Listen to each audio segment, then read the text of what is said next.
tenho telemóvel desde os 5 anos, se não me engano, e uso para ouvir música, que gosto muito e para falar. Com que idade é que tiveste telemóvel? A partir dos 9, 10 anos. Achas que tiveste telemóvel na altura certa? No meu caso, sim. Porquê? Porque eu comecei a ir sozinha para casa e era uma maneira de eu contactar os meus pais e deles saberem que eu estava bem. O telemóvel uso praticamente o dia inteiro, para a minha vida pessoal. O iPad já é mais um instrumento de trabalho. Utilizo o iPad, mas não tenho telemóvel, por isso não utilizo redes sociais. Redes sociais só tenho Instagram e é muito... os meus pais estão sempre comigo lá. O WhatsApp é muito mais para falar com amigos, para estar em contacto todos os dias e mesmo quando é preciso alguma coisa consigo sempre falar com quem quer que seja. E o Facebook e o Instagram deixei porque provavelmente estava um bocado farto daquilo, não sei explicar. Acho que se torna um bocado cansativo ao fim de algum tempo. Uso o Facebook e o WhatsApp praticamente todos os dias para falar com amigos e família. Não tens redes sociais? Não. Não sentes falta? Neste princípio de vida ainda não. Perco muito tempo. Porquê? Porque gosto muito de falar com a família e amigos e depois perco a noção do tempo quando lá estou. Sei que provavelmente não deveria ser o tempo adequado e que pode exceder o limite aconselhável, mas provavelmente, mesmo em tecnologias por volta de umas 3 horas, 4 horas, o que se calhar não é muito aconselhável. Às vezes perdemos-nos um bocadinho e não sabemos os riscos que corremos. E acho que, por um lado, ainda bem que os meus pais têm as minhas passwords, porque se um dia entrarem e apanharem alguma coisa que eu não devia estar a fazer, podem-me chamar a atenção antes de eu correr algum risco que não devia correr. Os teus pais têm noção da tua vida online? Tem. Grande parte dela, sim. Claro que conversas, tudo o que envolve conversas com amigos, em grupos, em tudo isso, não sabem tudo, como é óbvio, da mesma forma que não sabem as conversas que têm cá na escola e tudo isso. Às vezes nós não temos um bocadinho noção nos perigos que estamos a correr e é uma maneira dos pais saberem aquilo que nós estamos a fazer e poderem alertar-nos e ajudar-nos. Tenho que dar a confiança bastante para desenvolver um espaço próprio. Confiar nas pessoas o bastante para deixar eles terem esse acesso. Obviamente que se eventualmente eles encontrarem algo que não concordam, podem comentar comigo e aconselhar-me, por exemplo, a eliminar a publicação ou a foto. Tenho uma discussão com um amigo meu, meto uma coisa no Instagram, no Facebook, isso vai lá ficar para sempre. E acho que muitos anos depois eu me podia vir a arrepender de tudo isso. Isso é um dos perigos, como é óbvio. Por norma não aceito pedidos de amizade de estranhos, nem falo com pessoas que não conheço. Mas eventualmente existem pessoas que frequentam as minhas redes sociais e que eu frequento as redes sociais delas que não conheço pessoalmente. Há algumas que conheço apenas através da rede social, outras que não conheço de todo. Conseguias viver sem tecnologia? Não. Ia ser diferente se não tivesse o telemóvel, se não tivesse a falar com eles, se não tivesse, por exemplo, eu jogo futebol e às vezes pelo WhatsApp, pelo nosso grupo de futebol, avisam-nos as horas do jogo, avisam-nos tudo isso. E acho que isso são muito bons benefícios. No entanto, ia ter de me habituar a viver sem eles, mas sim, acho que consegui. Se acabasse a tecnologia assim de repente, não achas que a minha vida acabava com isso também? Porque temos outras coisas para além da tecnologia. E que conselho é que darias aos meninos da tua idade em relação às tecnologias? Para não estarem só ligados a um ecrã, porque temos uma vida para viver, não é uma vida virtual.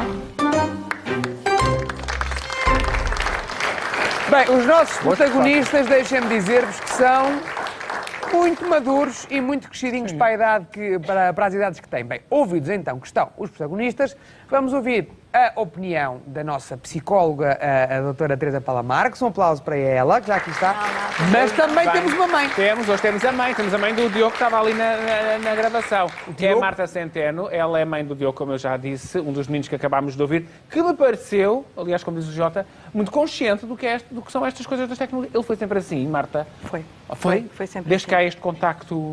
Sim, fizemos sempre esse trabalho, ou tentámos sempre fazer esse trabalho de consciencialização de que aquilo que fica na internet fica para sempre.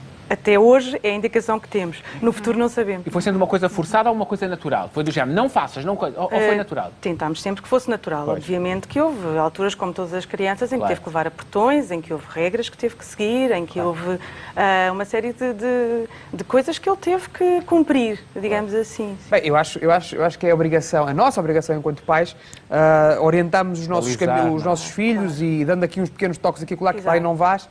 Mas ele já consegue, ele pareceu-me que já é um homenzinho crescido, que já consegue perceber isto. Sim. Não, já não diz isto, já não diz aquilo que os pais querem ouvir, porque ele sabe que vocês vão ver isto. Sim. Mas isto já lhe entrou. Ele estará muito mais preparado do que você, mãe, que entrou nas novas tecnologias, ou nestas novas tecnologias já adulta. Sim, muito mais. Até porque nós aquilo que lhe passamos é que hoje, no futuro, e num futuro a médio e longo prazo, quando houver recrutamento, quando for trabalhar no mercado de trabalho, tudo fica na internet. Portanto, pode haver pesquisas nesse sentido. O bom, o mau, a exposição fotográfica, coisas que eles, se calhar, fazem inadvertidamente e que têm que ter a noção de que têm que pensar pelo menos algumas vezes antes de publicar, antes de colocar. Desculpa, ia só perguntar-lhe se ele alguma vez falou consigo, olha, estou a pensar em publicar isto, ou isto aconteceu-me, alguma coisa que lhe tenha acontecido... Casos particulares não, mas ele também nunca foi um miúdo de fazer publicações, sempre discretamente, sempre... tudo aquilo que os colegas partilham, ele entende que há muitas coisas que são desnecessárias, que não fazem sentido, que são tontas. Mas depende um pouco da pessoa, de cada um. E tu, Cláudio? Tu és pai, já agora... Não és tu. Tu és pai de uma menina de... Vai fazer 14 anos. Vai fazer 14 anos. Como é que tu fazes? Eu tenho tal como e tu que vives disto também. Mas como estavam ali a dizer, a maioria das mães, eu tenho as passwords da Leonor, que não vou sempre lá, agora ela sabe, porque acho que pode ser uma invasão. Mas vigio muito. Eu vigio os feeds, toda aquela coisa. E depois eu acho que também depende um bocadinho. Nós falámos aqui no outro dia, porque tu conheces os teus filhos, que sabes mais ou menos com quem estão, onde andam, não sei o quê. Se de quando em vez fores ver as coisas e estiver dentro daquilo que tu consideras a normalidade, eu acho que é importante, e até não sei se concorda comigo, é eles perceberem que nós não estamos a controlá-los, e a condicionar. Mas estamos por ali a ver se está tudo bem. A invadir. É isso, Cláudio. Bom dia. Bom dia, Teresa. De facto, esta questão da pegada digital cada vez se está a discutir mais e penso que dentro de um futuro próximo será possível apagar os dados. Ainda bem. Acho que sim. Acho que, de facto, não faz sentido nenhum que algo que se põe na internet fique para sempre. Não é? Pronto. Mas, por enquanto, ainda é uma realidade com a qual nós temos que encarar e preocupar. Mas há uma coisa que me preocupa muito, desculpa interrompê-la, mas eu gostava de levar a conversa para aí, que é estes níveis de dependência que as nossas crianças, os nossos jovens já começam a viver e a demonstrar. Eu vou contar o meu caso, a minha filha mais velha, que vai fazer 8 anos, a Rita. Ela tem um telemóvel que era meu, um telemóvel antigo, que é para jogar aqueles jogos, mais nada. E é só ao fim de semana. Durante o período de escola ela não tem esse telemóvel, ela vai fazer 8 anos. Acho que ainda não precisa, porque a gente vai buscar à escola e pronto. Mas já noto ali uma certa, quase como uma certa dependência. Uma ansiedade. Oh pai, eu hoje não fui à escola. Exatamente. Fiquei doente em casa, posso pegar no telefone? Não, filha. Não vou quebrar esta regra. Eu acho que sim, eu acho que não deve quebrar esta regra. Vamos lá ver. João Paulo, de facto, é uma preocupação que todos nós temos, técnicos de saúde mental, e não só, os pais também, têm, é esta tendência para se exagerar na utilização, quer da internet nos computadores, nos PCs, quer hoje em dia nos telemóveis, porque o telemóvel passou a ser uma extensão do braço. Portanto, hoje em dia faz parte do próprio corpo, não é? Ninguém vive quase sem telemóvel. Aí entra a questão das regras, como aqui a Marta não é? Dizia muito bem, houve uma preocupação da parte dela em educar o filho nesse sentido, para ter regras. Obviamente que dá trabalho, não é? Dá trabalho, mas eu acho que hoje em dia qualquer pai e qualquer educador tem a obrigação de estar dentro destes assuntos da internet. Nós somos imigrantes digitais, ou seja, nós não nascemos nesta era. Eles são nativos digitais. Isso não nos leva, que o João Paulo dizia há bocadinho, em off falávamos aqui, a ter, se calhar, uma exagerada preocupação, quando, na verdade, eles têm, muitas vezes, a noção exata daquilo com que estão a trabalhar. Porque eles nasceram com aquilo. Tem. Aliás, pronto, vamos aqui separar duas coisas, os perigos, no geral, claro, e a dependência, que era aquilo que nós estávamos aqui, e já vamos aos perigos. Realmente, sendo que a dependência é um dos perigos, obviamente. É assim, em relação à dependência, há que, de facto, estabelecer regras de uso, por exemplo, às refeições, claro, temos que deixar o telemóvel de lado, mas os pais também. Claro, mas à mesa o telemóvel não pode estar. Exatamente, Cláudio, porque educa-se pelo exemplo. Claro. Se o pai estiver ao lado, sempre... Quer dizer, é não óbvio. Posso dizer, não fumes e eu fumo. Exatamente. Pronto. Quando vai para a cama, também o telemóvel fica desligado. Se não confiam no filho, pelo menos nos primeiros tempos, tirarem mesmo o telemóvel, porque muitos jovens dormem com o telemóvel debaixo da almofada. Exatamente. Aquela luz que volta e meia acende. Pronto. Para além disso, há o perigo, não fazem exercício físico, essa tendência realmente, até aqui na cervical, há muitos já que estão com problemas de andarem sempre assim. Móvel, acidentes até caricatos na rua que nós já temos visto em filmezinhos em que batem nas coisas porque vão todos ao telemóvel e, acima de tudo, a questão da socialização, porque nós aprendemos no face a face, aprendemos também a questão da empatia, que é extremamente importante desenvolver a capacidade. E o ser humano está a perdê-la? Está a perdê-la. Há uma empatia virtual, que se fala já, que de facto, se nós virmos, há pessoas que são muito bem sucedidas, por exemplo, nas redes sociais, não é? E há outras que não. Portanto, essas pessoas que são muito bem sucedidas sabem o que colocar nas redes sociais para atrair os likes e os comentários. E há outras que são um desastre, claro, não é? São logo bloqueadas porque aquilo não tem graça nenhuma. Mas a empatia virtual nunca poderá substituir a empatia do cotidiano. Mas como é que nós podemos fazer? Já fiz uma vez a pergunta e depois não me levei a resposta, muita outra conversa. Se temos um filho, nesta idade, a idade do Jota ainda é bebê, mas um filho com 13, 14 anos, que é uma miúda de sucesso no que toca, consideras que é bem educada, é uma miúda social, que cumpre aquilo que se pede, que é que é boa aluna e que realmente gosta de estar ao telemóvel mais tempo daquilo que tu gostas, em fase da adolescência, porque eu posso achar que a minha filha tem que estar... Qual é o tempo que tu gostas? Por exemplo, eu imagino, eu entendo que se vou lanchar com a minha filha, eu quero... Há 3 anos atrás ela se calhar estava 2 horas a falar comigo. Claro. Agora está, já falámos disto, exatamente, 20 minutos e o resto do tempo está mortinha por agarrar o telemóvel. O que é que eu faço? Eu vou impor uma situação da adolescência? Vais. Nessa situação eu acho que vais. Se não estás sempre com a tua filha, pelo que eu sei, não é? Pois, portanto, não estás sempre com a tua filha, portanto, aquele momento tem que ser vosso, por muito que custe. Sim. Portanto, ela até pode amoar, eventualmente vai amoar, mas na segunda ou na terceira vez já não amoa, porque já sabe que essa é a Não poderemos entrar ali num negócio do género, então estas 2 horas, vamos estar 1 hora e vai estar 1 hora. Agrada-te isso? Agrada-me perceber, eu sei que isto pode ser politicamente incorreto, agrada-me perceber que eu não tenho o direito, talvez, de a condicionar em coisas que ela gosta de fazer, se ela me dá tudo, se ela corresponde a tudo aquilo que eu e a mãe lhe pedimos. Mas, percebes o que quer dizer? Percebo, Cláudio, mas eu acho que estás a ir pelo... Não estás a ver bem. Não estás a ver bem. Pronto. Porque no resto do tempo ela está a fazer aquilo que quer. Agora, o tempo que está contigo deve estar contigo, até porque vocês não estão sempre juntos. Percebes? Se estivessem sempre juntos... Percebo, mas era para me entender. Se estivesses sempre junto com ela... Porque a maioria dos pais é assim, acontece agora, a maioria dos pais é assim. Mas não devia ser. Eu não sou assim, por exemplo. Não.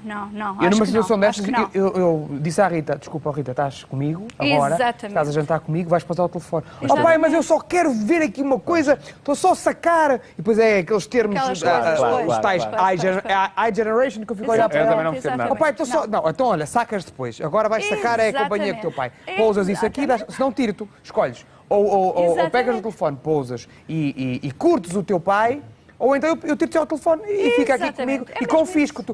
Pai, o que é confiscar?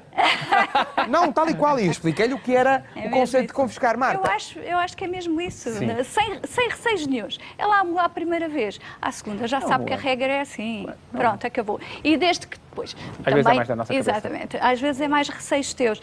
Agora, de facto, depois, isso vai entrando uma rotina, desde que também arranjas programas simpáticos para os dois. Claro, óbvio, isso também conta do assunto, é porque está em casa a ver televisão, não é? Marta, como é que é lá em casa com o Diogo?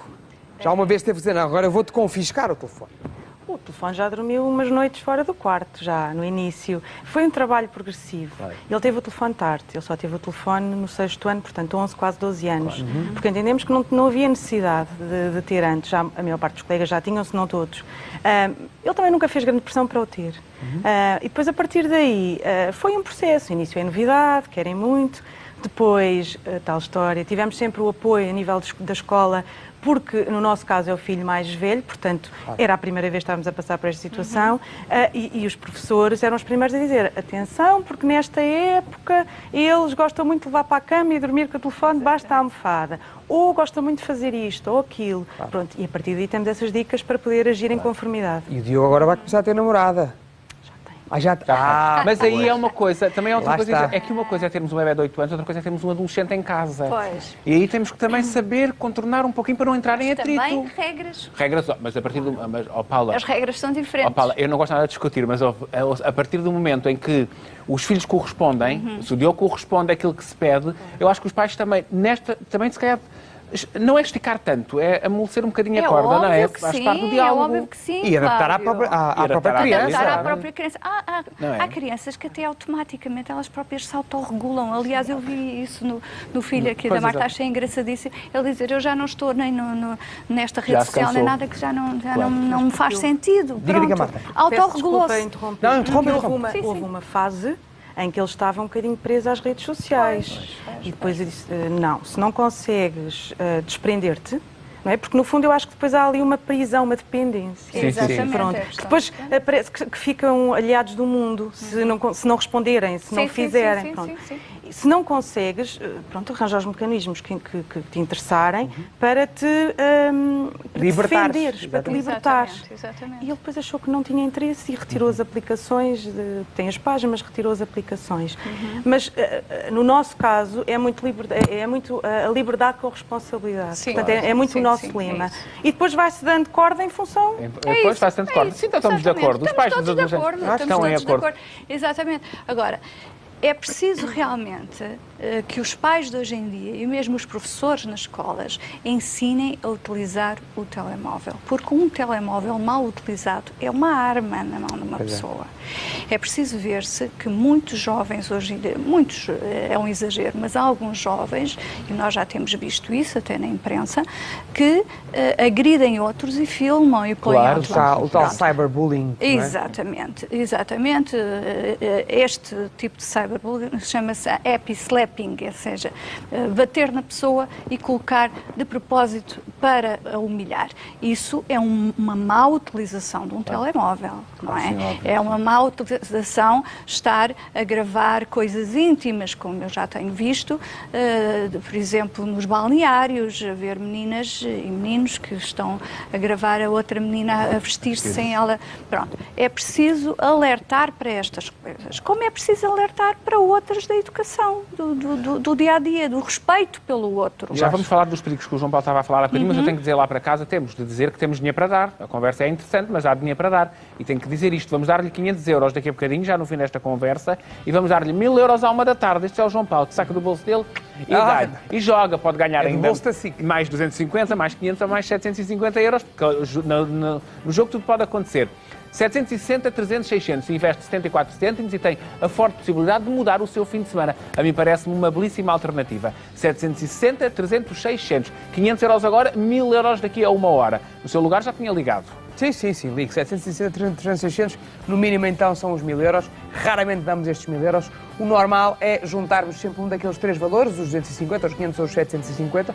Ou, quem sabe, junta hoje o jackpot 12.750 euros. Temos um total, por isso, de 13.750 euros que podem ser seus, livres de impostos, porque vão para a sua casa num cartão de débito. 760, 300, 600. Bem, Cláudio, os perigos. Nos perigos. As selfies, sobretudo as nude selfies. As selfies não têm grande problema, a não ser... também têm problema algumas vezes, eu vou-vos explicar em quê. Há meninas, sobretudo as meninas, tiram selfies, colocam na sua rede social e depois dizem quantos likes é que isto merece. Se tem poucos likes, é uma... É a autoestima. Exatamente. Reagem muito mal a esta frustração. Claro que se põem a jeito, como é óbvio. É uma frustração. Pois, mas é uma grande frustração. Mas é uma frustração... quer dizer, o que é isto, não é? Ficar-se frustrada porque não se tem 1000 likes. Não é?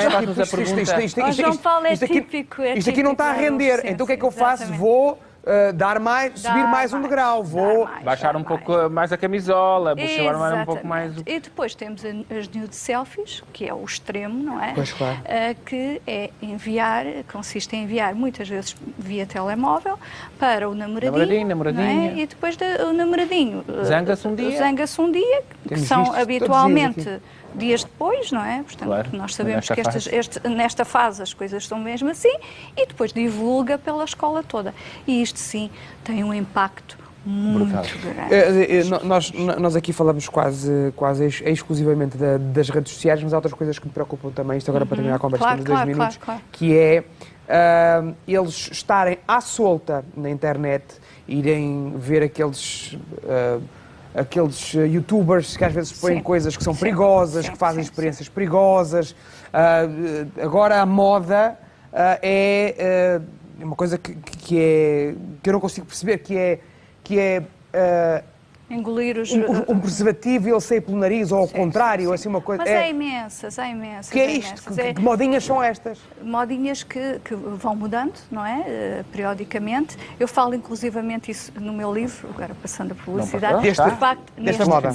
Desta moda dos youtubers. É preciso o quê? É preciso os pais a perceberem quais são os youtubers que neste momento são ídolos dos seus filhos, verem com eles esses vídeos e terem uma atitude não punitiva, porque isso não vai dar resultado, mas de lhes explicarem que de facto aquilo é algo que é perigoso, às vezes fisicamente mesmo, porque já tivemos situações... O jogo da boleia azul, por exemplo. O jogo da boleia azul, algumas situações de tirar fotografias em sítios perigosos, por exemplo.